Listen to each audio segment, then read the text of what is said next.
ሰላም ሰላም ውድ የዩቲዩብ ቤተሰቦች ሰላም ናችሁ? እንዴት ናችሁ? ዛሬም እንደተለመደው በሌላ ርዕስ በሌላ ቪዲዮ ተገኝተናል።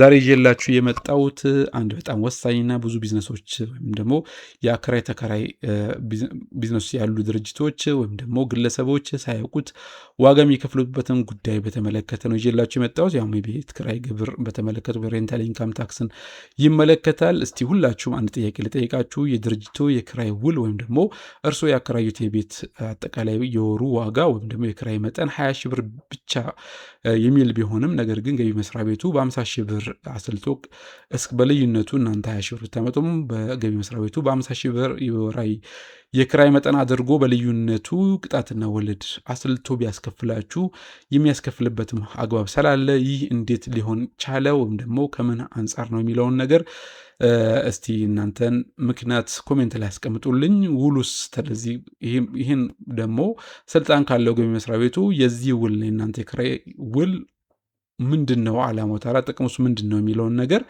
እስቲ ኮሜንት ላይ ያስቀምጡልኝ ማለት ነው። የገቢ ግብር አዋጅ ውስጥ አንድ የተቀመጠ ነገር አለ። እሱም የገበያ ዋጋ የመወሰን ስልጣን ለማን የሰጠው? ለገቢ መስሪያ ቤቱ ነው የሰጠው። ብዙ ባለቤቶችም ሆኑ ተከራይ ድርጅቶች ይህን ህጋዊ አሰራር ባለመረዳታቸው ነው ትርፋቸውን በዚህ የገበያ ዋጋ የመወሰን ስልጣን የገቢ መስሪያ ቤቱ እንደሆነ ባለማወቃቸው ምክንያት ትርፋቸውን በቅጣት የሚያጡበት ሁኔታ አለ ማለት ነው።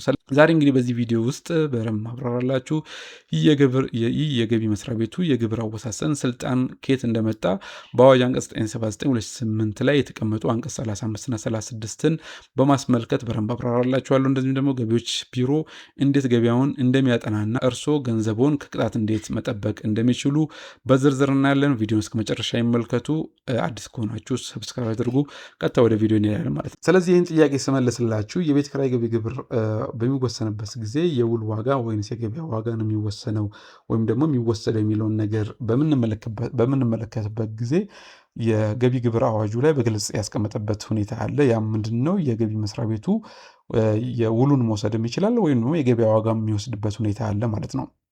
ያ ማለት ምን ማለት ነው? እናንተ አጠቃላይ ያቀረባችሁት የውል ዋጋ ከገበያ ዋጋ ከፍ ያለ ከሆነ የእናንተን የውል ዋጋ በመውሰድ የሚወስንበት ሁኔታ አለ። ነገር ግን ያቀረባችሁት የገበያ ዋጋን ግብር መስሪያ ቤቱ በተለያየ ጊዜ አጥንቶ ያስቀመጠው ሰነድ ወይም ደግሞ የገበያ ዋጋ ላይ ከተቀመጠው ዋጋ አንጻር የእናንተ የክራይ ውል ያነሰ ከሆነ የገበያ ዋጋን መሰረት አድርጎ የመወሰን ስልጣን አለው ማለት። ስለዚህ በዚህ ጥያቄ አግባብ 50 ሺህ ብሩ ከፍ ያለ ስለሆነ 50 ሺህ ብሩን በወር ክራይ መጠኑ ማለት ነው ወስዶ የመወሰን ስልጣን አለው። ይህን ስልጣን ግን ከየት ነው ያገኘው ካላችሁኝ እንግዲህ ቅድም እንደነገርኳችሁ ውሉን በውሉ መሰረት ግብሩን አለመወሰን የሚችልበት አግባብ አለው። ይህም ከየት ነው ስልጣን ያገኘው? የገቢ መስሪያ ቤት ቢሮ የግብር አስከፋዩ ስልጣን የሚመነጨው በአዋጅ ቁጥር 979/2008 የሆነና በውሉ የተጻፈው ዋጋ በአካባቢው ካለው ፍትሐዊ የገበያ ዋጋ ፌር ማርኬት ቫሊ ዋጋ በጣም ዝቅተኛ ከሆነ ባለስልጣኑ ውሉን የመቀበል ግዴታ የለበትም ማለት ነው። ምን ማለት ነው ይሄ?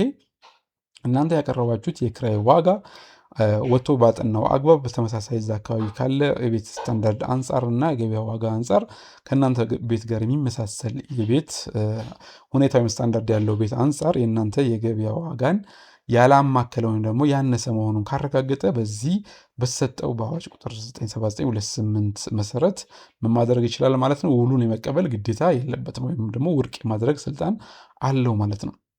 ስለዚህ የዚህ አንቀጽ ዋና ዓላማው ምንድን ነው ካላችሁ ግብሩን ለመቀነስ የሚደረጉ እንግዲህ አንዳንድ ግብር ከፋዮች የውሸት ውሎችን ወይም ደግሞ 20 ሺህ ብር ተከራይተው በ5 ሺህ ብር ነው ያከራየሁት የሚል ውል ይዘው የሚቀርቡበት ሁኔታ አለ። 100 ሺህ ብር አከራይተው እኛ ያከራየ ነው 10 ሺህ ብር ነው ብለው የሚቀርቡበት ሁኔታ አለ። እነዚህን ግብር ከፋዮች ወይም ደግሞ የውሸት ውሎችን የሚያቀርቡ ግብር ከፋዮችን ለመቆጣጠር ነው ዋና ዓላማ እንጂ ሌላ ዓላማ የለውም ማለት ነው። ስለዚህ ስለነዚህ አንቀጽ 35 እና 36 ስለተጠቀሱ በዚህ በአዋጅ 979/2008 ላይ ቁልፍ ሁለት ነገሮች አሉ። አንደኛው አንቀጽ 35 ምንድን ነው የሚለው? ከአንድ ሰው ጋር የተደረገ የግብይት ዋጋ ወይም ደግሞ የግብይት ዋጋ የሚባለው እንግዲህ ቤት ኪራይም ከግብይት ጋር የሚገናኝ ነው። ዋጋው የግብይት ዋጋው ፍትሐዊ የገበያን ዋጋ ወይም አርምስ ሌንግዝ ካልተከተለ ገቢውን የማስተካከል ስልጣን ለማን ሰጥቷል? ለገቢ መስሪያ ቤቱ ስልጣን ሰጥቷል ማለት። ስለዚህ በአንቀጽ 35 መሰረት በግልጽ ይህን የስልጣን ለማን የሰጠው? ለገቢ መስሪያ ቤቱ ሰጥቷል ማለት። ስለዚህ ከአንድ ሰው ጋር የተደረገ ወይም ከአንድ ድርጅት ጋር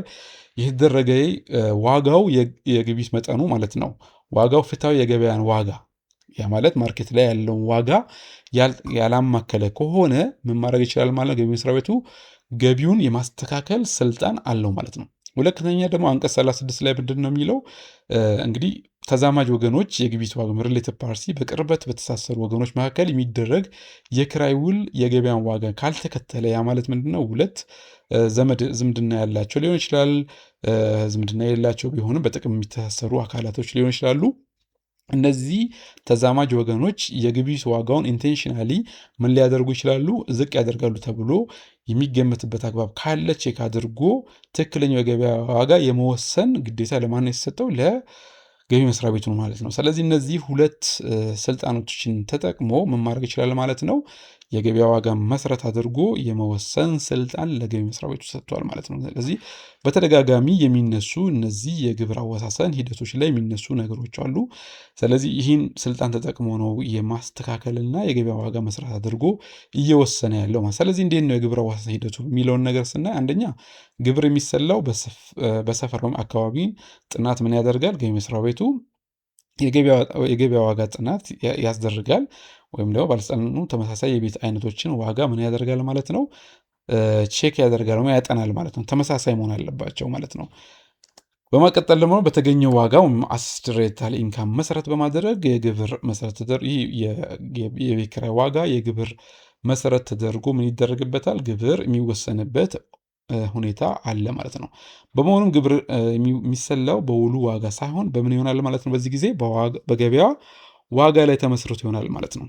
ስለዚህ የእናንተ የቤት ኪራይ መጠን ከገበያ ዋጋ ጋር አንጻር ሲታይ ያነሰ ሆኖ ያገኘው ከሆነ ቅድም በተጠቀሰው ስልጣን መሰረት ምን ማድረግ ይችላል ማለት ነው? ይህን ተጠቅሞ በገበያ ዋጋ መወሰን ይችላል። ስለዚህ ምንድን ነው ማለት ነው? እንደ ማጠቃለያ የግብር አስከፋዩ የመጨረሻው ውሳኔ ወይም ደግሞ ትክክለኛው የገበያ ዋጋው ከረንት ማርኬት ዋጋ ላይ ተመስርቶ መወሰን የሚችልበት አግባብ ከላይ በተጠቀሰው ስልጣን መሰረት መሆኑን አውቃችሁ የቤት አከራዮች ከሆናችሁ የክራይ ውል ወይም ዋጋው ሁልጊዜም ፍትሐዊ የገበያ ዋጋን እንዲከተል ማድረግ ይጠበቅባቸዋል ማለት ነው። ያ ማለት ምንድን ነው? ፍትሐዊ የገበያ ዋጋን ያልተከተለ ከሆነ ዛሬ ላይ እንኳን ባይወሰንባችሁ እናንተ ያከራያችሁት የዛሬ 4 ዓመት 5 ዓመት በፊት ከሆነ ምናልባት ከ4 ዓመት በፊት ወይም ከ3 ዓመት በፊት ያከራያችሁበት የክራይ መጠን ዝም ብሎ በራሳችሁ ባቀረባችሁት እንኳን አሳልፎላችሁ ከሆነ በኦዲት ወቅት ላይ ሜቢ የተጠና በዛ ወቅት ላይ የተጠና የገበያ ዋጋ ከነበረ በዛ የገበያ ዋጋ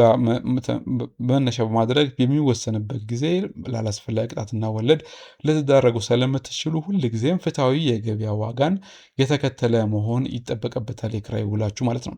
ሌላው ምንድን ነው ማለት ነው? አንዳንድ ጊዜ እናንተ ትክክለኛውን የገበያ ዋጋ ይዛችሁ ብትቀርቡም ገቢ መስሪያ ቤቱ ትክክል አይደለም ብሎ በአካባቢ ካለው የገበያ ዋጋ ጋር ተመጣጣኝ መሆኑን የሚያረጋግጥ ማስረጃ በተጨባጭ በረንብ አድርጎ የጥናት ወይም ትክክለኛ የገበያ ዋጋ ጥናት ባልተደረገበት ሁኔታ ወይም ደግሞ የእርሶን ቤት ያላማከለ ትክክለኛ ያልሆነ የገበያ ዋጋ መነሻ በማድረግ በታክስ ኦዲት ጊዜ በሚወሰንበት ጊዜ እናንተም ማድረግ ትችላላችሁ። ይህን ተመጣጣኝ መሆኑን የእናንተ የገበያ ዋጋ ጋር የውላችሁ ማለት ነው የገበያ ዋጋን ጋር የሚመጣጠን መሆኑን የሚያረጋግጥ ማስረጃ በማቅረብ ማድረግ ትችላላችሁ። መከራከርና ቅሬታ ማቅረብ የሚችሉበት ሁኔታ አለ ማለት ነው። ስለዚህ በአጠቃላይ ምንድን ነው ገቢ መስሪያ ቤቱ ያቀረባችሁት የክራይ ገቢ መጠን ወይም የክራይ ውል መጠን ትክክለኛ የገበያን ዋጋ ያላማከለ ከሆነ ምን ማድረግ ይችላል ማለት ነው? ራሱ ባጠናው የገበያ ዋጋ መሰረት አድርጎ ግብር መወሰን የሚችል መሆኑን ለማሳየት ነውና በብዛት ጥያቄ የምጠይቅበት ሁኔታ ስላለ ነው ዛሬ ይህን ቪዲዮ ያቀረብኩላችሁ። አዲስ ሰዎች ካላችሁ ሰብስክራይብ አድርጉ። ጥያቄ ካላችሁ ኮሜንት ላይ ያስቀምጡልኝ። በቀጣይ ሊሰራ የምትፈልጉት ርዕስም ካለ ኮሜንት ላይ ጻፉልኝ። ሰላም ሁኑ። ቻው ቻው።